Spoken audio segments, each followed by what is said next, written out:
আজকে করলে মেলা ইস্যু বুঝেছেন। এটা এটা নিয়ে ধরি, ওই যে কুদ্দুস বয়াতি আছে না, ওরা একটা চমৎকার গান আছে কলে, কোনটা ছেড়ে কোনটারে ধরি, শুনিছেন? শোনেন নাই? আরে এডিটর সাহেব এনে শুনে দেন না, এরপরে তো বাম্বু চলবে বরাবর, এনা সবাই এনার্জি নিয়ে নিক, তাই না? শোনেন। কোনটা ছেড়ে কোনটা ধরি, 10টা মেয়ের সাথে প্রেম করি, এইটাও ভালো এইটাও ভালো এইটাও ভালো এইটাও ভালো, কারে তুই কারে ওহন দিয়া করি, কোনটা ছেড়ে কোনটা ধরি। গানটা ক্যাঙ্কা ভালো না? এনার্জি আসিছে না? হ্যাঁ, কুদ্দুস বয়াতি কলে আমার খুব প্রিয় শিল্পী, বুঝছাও। এবার আসেন প্রথম ইস্যু। আমি গতকাল কইছিলাম না যে আগাম নির্বাচনের ইন্ডিয়ার ইস্যু, বিনা সিকরি কি বলেছিল? দেখান তো এডিটর সাহেব, আবার দেখান। The political parties of Bangladesh are saying this to Mohammed Yunus. Elections first. The reforms are to be done only by an elected government. This is business. ঠিক তার পরদিন বলল ভারতীয় সেনাপ্রধান যে 5 তারিখ নাকি সারাক্ষণ সে ওয়াকার সাহেবের টাচে ছিল। হ্যাঁ, ওর মুখেই শোনেন, নিজের মুখেই শুনেন, এই যে এডিটর সাহেব শুনে দেন। I'm in touch with the chief of Bangladesh during the time of when this changeover took place. I was in constant touch with him, and even thereafter, in November 24, we had a video conference also. As far as the military cooperation is concerned, is again going up in the same way. Our officers have moved there for the NDC also. When we talk about the relationship we should talk about when there is an elected government. So as of now, the relationship is with the military is well and perfect. তাইলে ওয়াকার সাহেবের মধ্যস্থতায় যা যা হয়েছে পাওয়ার ট্রান্সফারের, তা Indian সেনাবাহিনীর সাথে আলাপ করে হয়েছে, ঠিক কিনা? এবার বুঝেছেন তো বিপ্লব কখন কেমনে কোনটি গেছে? আমি কই নাই আগে কইছিলাম, কই নাই আগে ক্যান্টনমেন্টে যায়েন না কইছিলাম না? কইছিলাম। এখন বুঝেছেন তো যে মাখা ভাত খাইছেন আর জনগণরে খাওয়াইছেন, তা মাইকা দিছিল ইন্ডিয়া। আর কি কইছে? নির্বাচিত সরকার আসলে সম্পর্ক স্বাভাবিক হবে। আবার শুনেন। When we talk about the relationship we should talk about when there is an elected government. তার মানে বিএনপির সাথে সেটেলমেন্ট হয়ে গেছে, বিএনপি ক্ষমতাতে আসলে তার আর ডিস্টার্ব দেবে না, তার আগে যত পারা যায় ডিস্টার্ব দেবে, ঠিক কিনা বলেন? এবার আসেন দ্বিতীয় ইস্যু। বিশিষ্ট বাম মোশাহিদা সুলতানা হাঙ্কেরে প্রথম আলো ওটা একটা জুলাই বিপ্লব নিয়ে কলাম লিখেছে, সেটি লিখেছে আনু মোহাম্মদ নাকি এক দফার ঘোষণা দিছিল, আর তারপরেই নাকি হাসিনা পলাইছিল, বুঝাও। লিখেছে প্রেস ক্লাবে হাসিনার পদত্যাগের এক দফা দাবি ঘোষণা করেন অধ্যাপক আনু মোহাম্মদ। ঘোষণার পরপর একটি মিছিল প্রেস ক্লাব থেকে যাত্রা করে শহীদ মিনার অভিমুখে। বিগত দিনগুলোর কারফিউর থমথমে পরিবেশকে পেছনে ফেলে এই মিছিলে অংশ নেয় দলমত, শ্রেণী, পেশা, বয়স নির্বিশেষে সব ধরনের মানুষ। হাসিনার পদত্যাগের দাবিতে ঐক্যমত এবং জনসমর্থন সেদিনই দৃশ্যমান হয় জনসমক্ষে। ওরে বাবা, হ্যাঁ আপনারা জানেন এক দফা ঘোষণা করে ছাত্ররা 3রা আগস্ট শহীদ মিনার থেকে। এই যে না এইটা সাহেব গুগলে এক দফার ঘোষণা লিখে সার্চ দেন তো কি কি আসে। দেখেছেন আনু মোহাম্মদের নাম আছে। দ্রোহযাত্রার প্রধান দাবি কি ছিল? দ্রোহযাত্রা দিয়ে একটা সার্চ দেন না এডিটর সাহেব, 24 ঘন্টার মধ্যে সবার মুক্তি। দেখেছেন? হ্যাঁ, সরকারের পদত্যাগ চাইছিল, কিন্তু সেটা এক দফা ছিল না, মেলা দফা ছিল তার সাথে। এভাবে ইতিহাস পাল্টায় যায়, বুঝছাও। এভাবেই প্রথম আলো তার পক্ষের বয়ান তৈরি করে বামেদের লেগা, মানে রক্ত দিল সবাই আর নেতৃত্ব হয়েছে বামের। এবার আসেন চট্টগ্রামের ওসি নিজামরে ধোলাই দেওয়ার ঘটনা, বিএনপির প্রতিক্রিয়া নিয়ে একটা কথা কয়ে নিই। ওসি নিজাম একজন দুর্বৃত্ত পুলিশ অফিসার ছিল। ওসি নিজামউদ্দিনের মা খালেদা মেম্বার, সভাপতি বাংলাদেশ মহিলা আওয়ামী লীগ বড়ইতলি চকরিয়া। এই যে সিআরপি সালাউদ্দিনের পাশের ছবিটা দেখেন, আর একটা ছবি দেখেন ওসি নিজামের। দেখেছেন বন্দুক ধরে আছে কিংকা করিয়া। তখনও কোতোয়ালি থানার ওসি ইনভেস্টিগেশন। 2014 সালে চট্টগ্রাম বিএনপি পার্টি অফিসের সামনে বিএনপি কর্মীদের বুকে ও বন্দুক ধরেছে নিজের হাতে। দেখেছেন? ওরা কিছুই করা হয়নি, ধরে থানার দেওয়া হয়েছে। টানাটানির সময় জামা ছিঁড়িছে। থানার দেওয়া হয়েছে কেন? কারণ ওই ওসি নিজাম হৃদয় তারুয়ার মামলার আসামি যে শহীদদের, কিন্তু ধরে দেওয়ার পর দেখা গেল তার নামে পুলিশ মামলা থেকে বাদ দিয়ে দিছে। দেখেছেন? বাদীকে না জানায় মামলা থেকে নাম বাদ দেওয়া যায় না, বাদীকে জানানোই হয় নাই। এই মামলার তদন্তকারী কর্মকর্তাকে আমি জানবার চাই, আমারে নাম দিবেন, ওর তদন্ত আমি আর আন্দাই দিমু। এই নিজামরে ধরিছে শহীদুল ইসলাম শহীদ নামে স্বেচ্ছাসেবক দলের নেতা এক বীর যুবক, আমার স্যালুট তারে দল থেকে বহিষ্কার করে দিছে। কেন? দুইটা কারণে। দুর্নীতির দায় সাজাপ্রাপ্ত মীর নাসিরের ছেলে মীর হেলাল ছেলেটার বিরুদ্ধে অবস্থান নিছে। দেখেন নেতা তারেক রহমান সাহেবের বক্তৃতা দেন এত পরিষ্কারভাবে বোঝানোর পরে যারা না বুঝার ভান করার তারা দায় দায়িত্ব তো দল লইত কিলেই দুষ্ট গুরুত্ব শূন্য গোয়াল বোধ বেটার। আর পুলিশ অ্যাসোসিয়েশন বিবৃতি দিছে খুনি নিজামের জন্য ওদের মনে নাকি গভীর সমবেদনা তৈরি হয়েছে। হারাম জাদা, হাজারের উপরে ছাত্র জনতারে পাখির মতো গুলি করে মাইরা ফেলাইছো, 25,000 ছাত্র জনতাকে চিরজীবনের জন্য পঙ্গু করে দিছো। ঠোলার আচ্ছা ঠোলা তোর হৃদয় আছে মাদার। ওই শহীদুল কি বলতেছে শোনেন, যে আমার ছেলে দেখতে দেশ নাই। শোনান এডিটর সাহেব। আমি আমার বাচ্চা দেখতে পারি নাই, আমি আমার বাচ্চার মুখ দেখতে পারি নাই।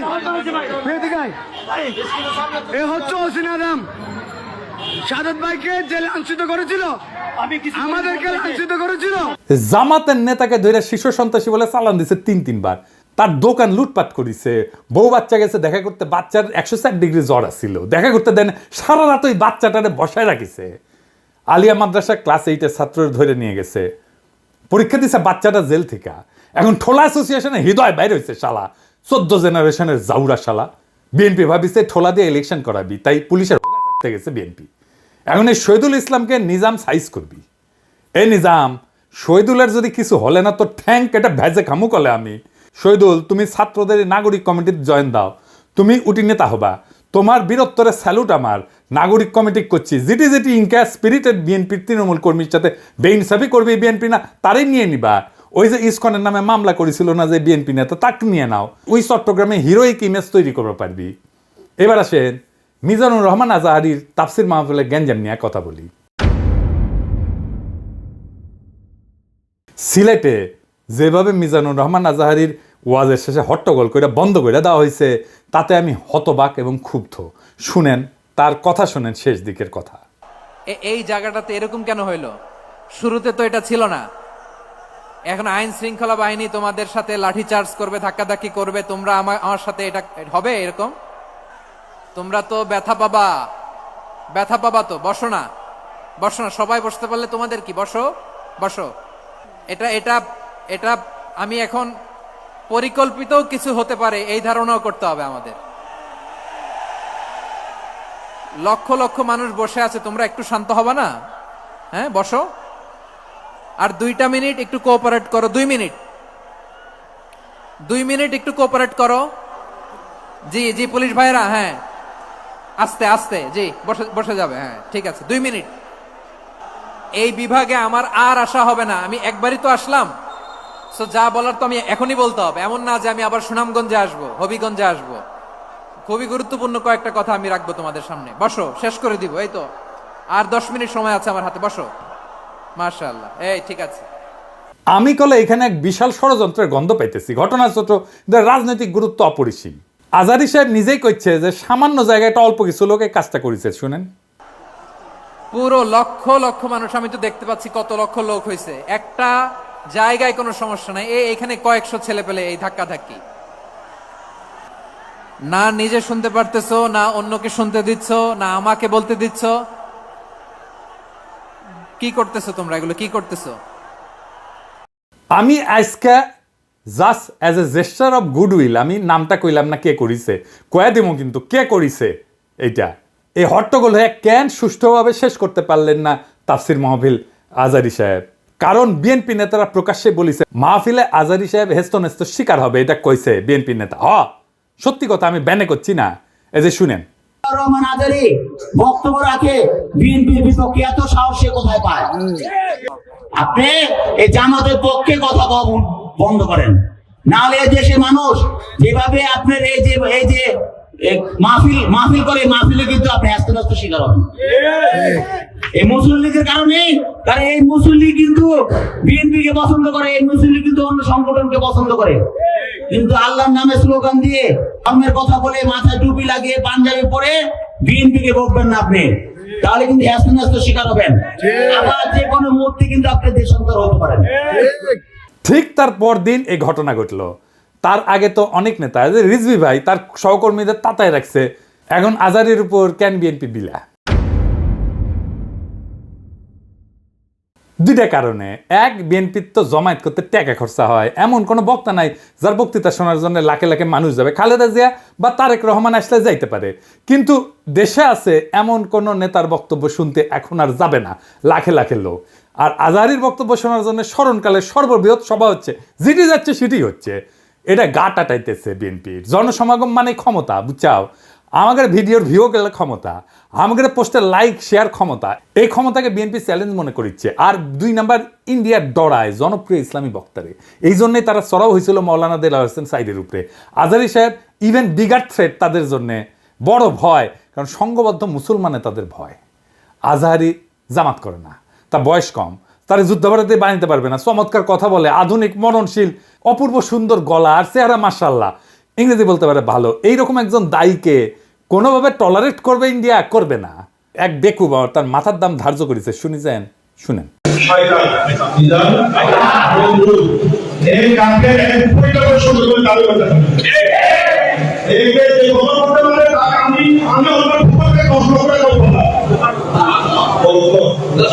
দেখেছেন তার জানের উপরে উঠে গেছে। পুলিশকে করছে ওই হারামজাদারা এখনই ধরে প্যাকেট করেন, ওই যে কইছে 10 লাখ টাকা দিবে ও প্যাকেট করেন। বিএনপি নেতারাও খুব অপমানজনক ভাবে কথা কইছে যে আজহারী হুজুরের পিছে লাগিছে। দেখেন দুদু ভাই কয় আজার নাকি মাজার কি যেন আছে, দেখেন শুনেন। ওই যে কে যেন আজহার নাকি মাজার একজন আছে। দুদু ভাই, আপনারা যে বিএনপির দুদু বলে এটা জানেন? হ্যাঁ, দুদু দুদু, বুকের দুদু, বুকের দুদু নাম বিকৃত করেন কে? বেদবি কুটি থেকে শিখেছেন। আপনার কর্মী আপনার কথা না শুনে আজহারী হুজুরের কথা শুনবি? এটা জানেন না তো? কর্মীর সাথে তো যোগাযোগ নাই, জিজ্ঞেস করে দেখেন।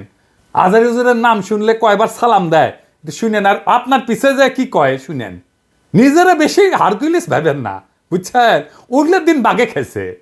আওয়ামী লীগ আমলে ওয়াজে এসে আওয়ামী লীগ নেতারা চড়াও হইতো না, দেখেছেন না? চড়াও হইতো না। এখন বিএনপি নেতারা চড়াও হচ্ছে। এই যে দেখেন, এটা আমার শহরে বগুড়ায় মৌলানা বজরুল রশিদ মিয়া, আমি কলে খুব পছন্দ করি, খুব চমৎকার একজন আলেম, কলে খুব সুন্দর ওয়াজ করেন। ওনার উপরে চড়াও হয়েছে, মিজাজ খারাপ হয়ে গেছে দেখে। আর চড়াও হয়েছে কে? আওয়ামী লীগের পান্ডা মোহনের ভাই বিএনপির নেতা বাদশাহ। 2 ভাই 2 দল করে, এক ভাই আওয়ামী লীগ, এক ভাই বিএনপি। ওর ভাই বগুড়া শহরের কোনো জমি বাকি রাখে না, এই যে মোহন দখল করেছে। 2 ভাই দল করে সিস্টেম কইরা এখন আরেক ভাই রাজত্ব চালাইতেছে বগুড়ায়। রাগা 5 তলার দুর্বৃত্ত ফ্যামিলি। শোনেন কি করিছে। কিসের ভাষা ভাই? আমরা আমার দেশে থাকি না। আমরা দেশে থাকি না। হ্যাঁ, ঠিক আছে। আপনি বলেন কেন যে আল্লাহু আকবার একবারই ছাড় দেয় না? আমাদের প্রত্যেকটা এই প্রোগ্রামে দেখো না, না এই জায়গাতে আমি কি বুঝতে পারছি তাকে শোনেন। না এখানে যে কোরআন শরীফ তেলাওয়াত হলো, একবারই দিছে আল্লাহু আকবার, হাম্মাম করতে আর দেয়নি, এটা ঠিক না। তার মানে দিছে তো? না তার মানে দেয়নি, দিছে তো। একবার দেখ 10 বার দেখ দিছে। আপনারা কোন আওয়ামী লীগের মধ্যে দিছে? আপনি তো বললেন একবারই দিছে আর দেয়নি, এটা তো ঠিক না। আমি একটু আমার প্রধান বক্তার সাথে দ্বিধার করেছিলাম যে উনি বলতে চেয়েছিলেন যে একবারই হাম্মাম সাহেব বলছেন, এটা তারপর কি বলছেন আমি আসলে এই করি, যখন বলছে একবার বলেছেন আমি সেটাকে দ্বিধার করেছি। আমরা ইসলাম কারো ব্যক্তিগত সম্পত্তি নয়, ইসলাম সকল মুসলমানের সম্পদ। কেউ যদি মনে করে এটা আমার ইসলাম আমার একাধিক আর করো না, এটা তো সঠিক না। যারা ক্ষমতার থাকতে যা করেনি, এরা ক্ষমতার যাওয়ার আগেই তার সাথে বেশি করতেছে। জোরে কোন কথা ঠিক কি না? রাধাবার সাথে আউট হয়ে গেছে। মাহফিলে যারা যাবেন, কোন রাজনৈতিক নেতা যদি আলেমের সাথে বেদবি করে না, একেবারে পায়দা ফেলাবেন, পারমিশন দিলাম, আমার নামে যেন কেস দেয়, আমি কয়ে দিছি। আর হুজুরেরা আপনাদের বলি বেদবি নিয়েন না। আপনারা কোন আক্কেলে এই সমস্ত রাজনৈতিক দুর্বৃত্তদের ওয়াজের মঞ্চে আপনাদের পাশে বসতে দেন? ওদের সেই যোগ্যতা আছে আপনার পাশে বসার? পাবলিকে তো আপনার ওয়াজ শুনবার এসেছেন নাকি? ওই গুলো ক্ষমা দেখবার আসছে, তা তো আসে নাই। আমি দুঃখিত, মুখ খারাপ করলাম, হুজুর বেয়াদবি মাফ করে দিয়েন, কিন্তু এই তো মেজাজ খারাপ হয়ে যায়। তো আপনি কেন ওগ্রে পাশে বসান কেন? আপনার ওয়াজের জমায়েতের ফুটেজ খাবার আসে, ওই হারামজাদা নিজেরা দেখলে তো পাবলিক আসবে না, কথাও কবার পারে না। আপনার ওয়াজের জমায়েতের ফুটেজ খাবার আসে, এটি এসে সে দেখায় যে আমি মেলা বড় নেতা। এগুলোর পাত্তা দিবেন না, দাবরানি দিবেন, সাইজ হয়ে যাবে। ওয়াজের দিন তারিখ যেদিন ফাইনাল করবেন ওই সময় খোয়া নেবেন মঞ্চে, যেন কোনো রাজনৈতিক নেতা না উঠে। এই হারামজাদাগুলো সেকুলার সাজে কয় যে ধর্মকে রাজনৈতিক উদ্দেশ্যে ব্যবহার করা যায়। তুই উঠিস কেন ওয়াজের ইয়েতে? তুই রাজনীতি করিস তো, তুই ধর্মকে ব্যবহার করিস কেন তাইলে? তুই উঠিস কেন ওয়াজের স্টেজে, মঞ্চে? কোনো রাজনৈতিক নেতাদের বক্তব্য দিতে দেওয়া যাবে না। ওরা কয় না নির্বাচনে আসেন, রাজনীতিতে আসেন, কয় না। হ্যাঁ, এই যে দুদুভাই কইছে, এই যে শুনেন, ভাইরে রাজনীতি করবেন স্বনামে আসে, আড়াইলে আপনার ছেলেকে রাজনীতি করে। এবার কইবেন তুই এটা ওয়াজ কর, নিজে নিজে কর, দেখি দেখি হাউ মেনি প্যাডিতে হাউ মেনি রাইস, পারিস নাকি দেখি। আগামীর বাংলাদেশে রাজনৈতিক দুর্বৃত্তদের ঠাঁই নাই। হাজারো ছাত্র জনতা এমনি এমনি তাদের জীবন দেয় নাই। আমরা নতুন রাজনীতি চাই, আমরা নতুন কণ্ঠস্বর চাই, আমরা ফ্রেশ জিনিস চাই, সেকেন্ড হ্যান্ড মাল না। ইনকিলাব জিন্দাবাদ।